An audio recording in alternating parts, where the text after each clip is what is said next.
Viewers and subscribers, welcome to my channel Technical News Service. Here what we have for you in today's headlines. Jamaicans facing death penalty in California set for pre-trial hearing on Friday. Gunmen invade Whithorn police station, reportedly to free crony. Elderly man gunned down, body set on fire in Montego Bay, St. James. Man gunned down at home in Linstead, St. Catherine. Also in the headlines. Concerns resurface over safety of Spur Tree Hill Main Road. Fisherman charged for allegedly pointing gun, threatening to kill man. And, delivery driver charged over drug seizure at Sangster International Airport. Watch full video to get update on the latest news happening in and around Jamaica. Also remember to like, share, comment and subscribe to my channel. Also hit that notification bell so you can be the first one to get notified when we drop a new video. Stay tuned for details.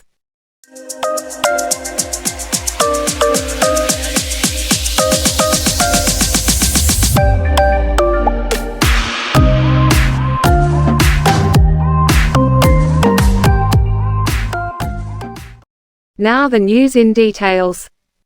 Jamaicans facing death penalty in California set for pre-trial hearing Friday.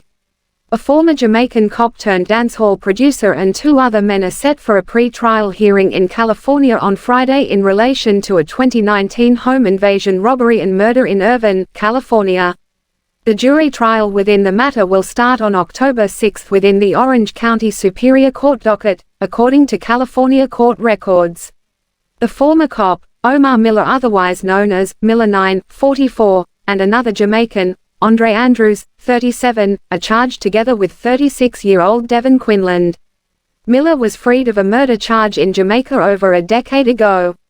The ex-cop and his co-accused could face the death penalty according to California state laws, since the murder occurred during the commission of a burglary. Miller and Andrews are charged with 9 comparable counts that embody homicide, theft, housebreaking, and firearm-related offenses. They've both been remanded. Quinlan is out on bail. He's charged with conspiracy after it was alleged that he was the driving force and planner. Allegations are that Andrews and Miller shot and killed 20-year-old businessman Raymond Alcala during a house invasion. The incident was captured on CCTV at a home in Irvine, California, United States in 2019. The accused men were arrested in Florida 2 months after the killing and extradited to California. They've been in custody since January 2020. According to the Orange County District Attorney DA, Miller 9 and Andrews could be eligible for the death penalty if convicted on all the charges. But, executions in California state have been halted since 2006. Miller 9 is a former producer of incarcerated dancehall artist Vybz Kartel, but their relationship ended on a sour note. When Miller 9 was first arrested in 2020, Kartel engaged in a bit of jeering and a series of Instagram story posts. "All you, Miller 9, tell man about Kartel should stay a prison, now death sentence you is facing," the post said. Kartel's account declared that Miller 9 was a target of his Run dancehall track that he released last year. Caught on the camera, the crime tape play, "Fool, you do it in a USA," the post said. Then Kartel admitted that he was not rejoicing at Miller 9's downfall. The two were friends during the height of the Gaza Gully feud, with Miller 9 producing Kartel's Big Money single on the Bloodline rhythm. Miller and his co-accused were nabbed in Miramar, Florida by the Broward County Sheriff's Office on December 17, 2019 on an apparent traffic and misdemeanor charge. In their first court appearance on December 19, the misdemeanor charge was disposed, but probable cause was found to continue detaining both men over the outstanding charges in the Golden State. Arrest paperwork showed that Miller 9 was additionally placed on an immigration hold after biometrics confirmed that he lacked valid immigration status and is removable from the country under U.S. immigration law. Before he was a prominent dancehall music producer, Miller was a former member of the Jamaica Constabulary Force. Along with 3 other cops, he was charged for the murder of 18-year-old Andre Thomas in St. Andrew. The 4 cops were acquitted after 2 prosecution witnesses changed their stories and said they did not witness the shooting. Gunmen invade Whithorn police station, reportedly to free crony. Lawmen and the Independent Commission of Investigations (INDICOM) are currently probing the attempted invasion of the Whithorn police station in Westmoreland by 2 gunmen Sunday night. The incident is said to have happened at 11:40 p.m. Unconfirmed reports are that the gunman wanted to free one of their cronies. Reports are that officers on duty were alerted by dogs barking on the premises. They were later confronted by two gunmen, who pointed guns at them. The lawmen, in fear for their lives, are said to have taken evasive action and returned fire. The gunmen later escaped in a waiting vehicle. The officers were not wounded.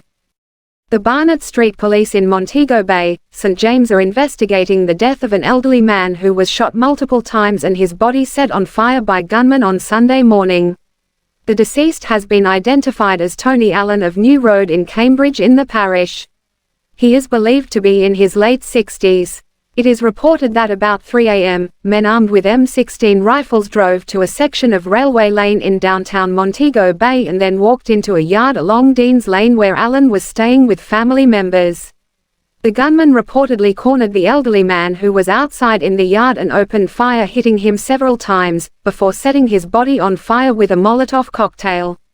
The gunman then escaped in an awaiting Toyota Vauxhall minibus. Investigators from Barnett Street and Freeport police stations were called to the scene. Allen's burnt body was discovered lying face down in blood in the yard with multiple gunshot wounds. The police processed the scene and the body was later removed to the morgue for post-mortem examination. Man gunned down at home in Linstead. The bloodletting has continued in Linstead, St. Catherine after a man was shot and killed at his home on East Avenue in the community Monday morning. The deceased has been identified as William Augustus Mitchell, otherwise called Candyman. Reports are that around 10:20 a.m., Mitchell was at home with a friend when they were pounced upon by three men armed with handguns. The gunman reportedly opened gunfire, hitting Mitchell in the head, chest and hands, killing him on the spot. The friend reportedly ran and escaped injury. The gunmen then made their escape in a grey Lexus motorcar. On arrival, police saw Mitchell's body lying on its back in a pool of blood close to the entrance of his house. It was clad in grey jeans pants, black and red sneakers and a white merino. Police found 12 9mm spent casings while processing the scene. The body was transported to the Linstead Hospital. Over the past few weeks, there have been several cases of murder and shootings in Linstead, the most prominent of which was last week's death of popular pharmacist Deslin White. 2 vendors were also murdered at the Linstead Market, a section of which was set ablaze recently. Concerns resurface over safety of Spur Tree Hill Main Road. With the police remaining tight-lipped about its investigations into the death of Deputy Commissioner of Corrections Reverend Orville Moore, whose body and mangled vehicle were found over a precipice last Thursday, concerns have resurfaced about the safety of the Spur Tree Hill Main Road. Moore, the Department of Correctional Services Acting Deputy Director of Rehabilitation and Probation Aftercare Service, was last seen alive on Farewell Avenue off Mullins Road in St Andrew on May 29. Police confirmed that his body was found close to his vehicle. However, a senior police source told on Monday that there are very sensitive aspects of the investigation as the probe continues to ascertain how Moore's vehicle and body landed in the ravine.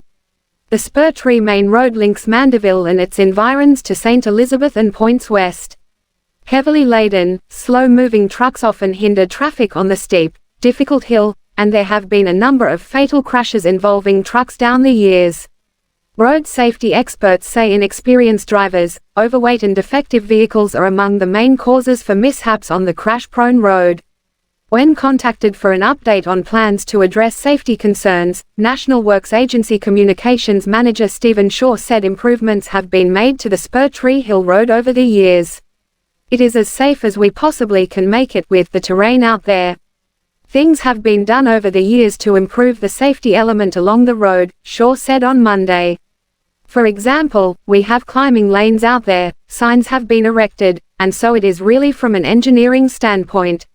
I'm not sure if there are other things that could be done or it is the human factor that now contributes to the issue that we see out there, he said.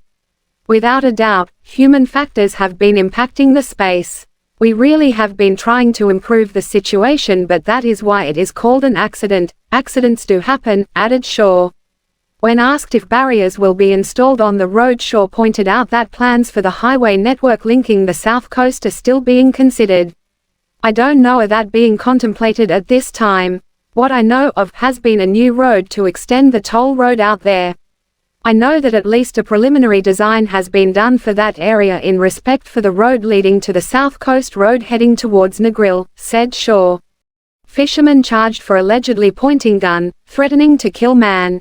A fisherman has been charged with possession of a prohibited weapon, unlawful wounding, assault occasioning bodily harm and assault at common law following an incident in barracks, Manchionial in Portland on June 6. Charged is 32-year-old Martin Gale, otherwise called Z-Ball, of Long Road in the parish. Reports are that about 8 p.m., Gale and another man got into a heated argument. Gale allegedly pulled a handgun from his waist, pointed it at the man and threatened to kill him. A report was made to the police and Gale was arrested and charged on Sunday, June 11. His court date is to be finalized. Delivery driver charged over drug seizure at Sangster Airport. The police have charged a St. Elizabeth delivery driver for allegedly attempting to smuggle drug at the Sangster International Airport in St. James. 49-year-old Gary Graham, who is from Robinson Town in Thornton, was charged on Saturday with possession of drug, dealing in drug, attempting to export drug, and conspiracy to export drug. He is scheduled to appear in the St. James Parish Court on Friday, June 16. Reports from narcotics detectives are that approximately 5.5 kilograms of drug were found inside a false compartment of Graham's luggage as he attempted to board a flight to London, England on Thursday, June 8. The drug, which has an estimated street value of £170,000, was subsequently seized and Graham was taken into custody. He was charged on Saturday, June 10 following an interview in the presence of his attorney. That's the end for today's news. Thanks for watching and see you next time.